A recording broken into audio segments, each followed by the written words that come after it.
Vamos iniciar o nosso estudo sobre as características gerais dos animais. Selecionei aqui algumas características básicas para vocês. Por exemplo, todos os animais são eucariontes, pluricelulares e heterotróficos.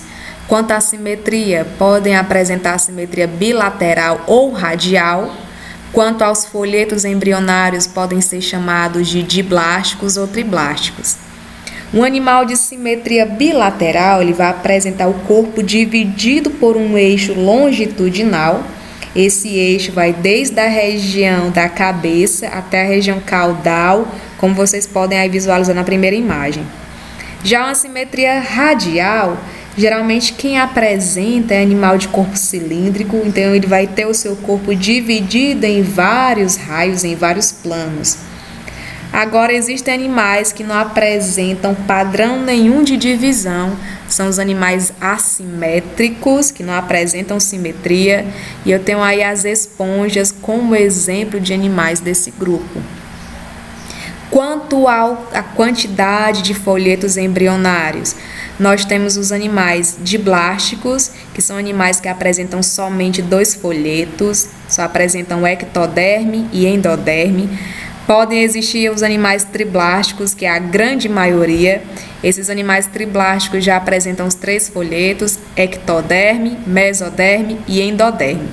E aqui eu coloquei para vocês alguns exemplos. Então, animais triblásticos vai desde platelminto até os animais cordados.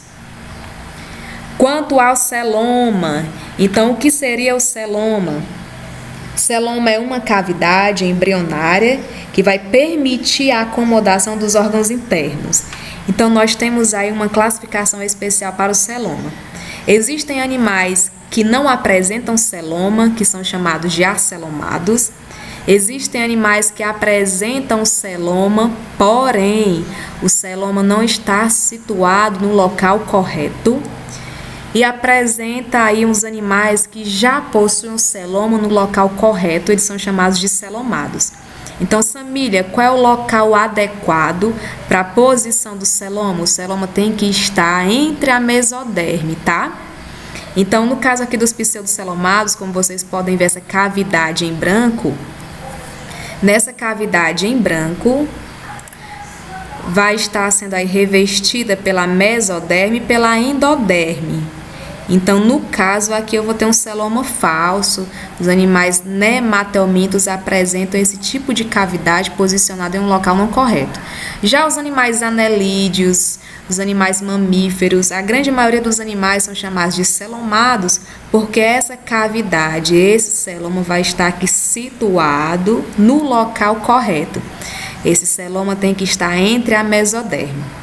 Então, os animais platelmintos são animais de corpo achatado, não apresentam celoma algum. Nematelminto tem celoma, porém celoma no local não correto. E os animais celomados apresentam celoma no local adequado. Próxima característica, quanto ao blastóporo. Então, o que seria o blastóporo?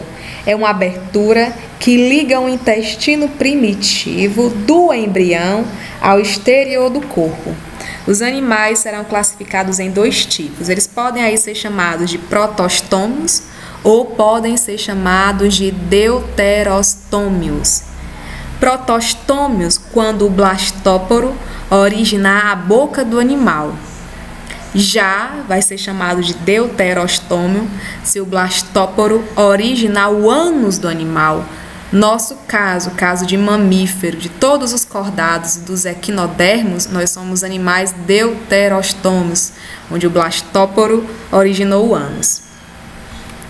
Quanto ao sistema digestório, característica muito importante na hora da análise dos grupos, existem animais que possuem um sistema digestório completo. Sistema digestório completo é um sistema formado pela boca e pelo ânus, não somente por esses 2 orifícios, mas existem também os órgãos, mas só que vai haver a boca para a entrada e o ânus para a excreção, para a saída dos dejetos.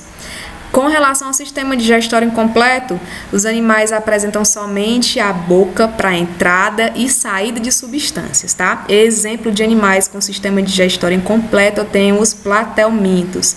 E com o sistema digestório completo, eu tenho aí mamíferos. Então, são características básicas, mas bastante utilizadas nas análises de cada grupo, desde porífero até os animais mamíferos. Então, até as análises do grupo, tá bem?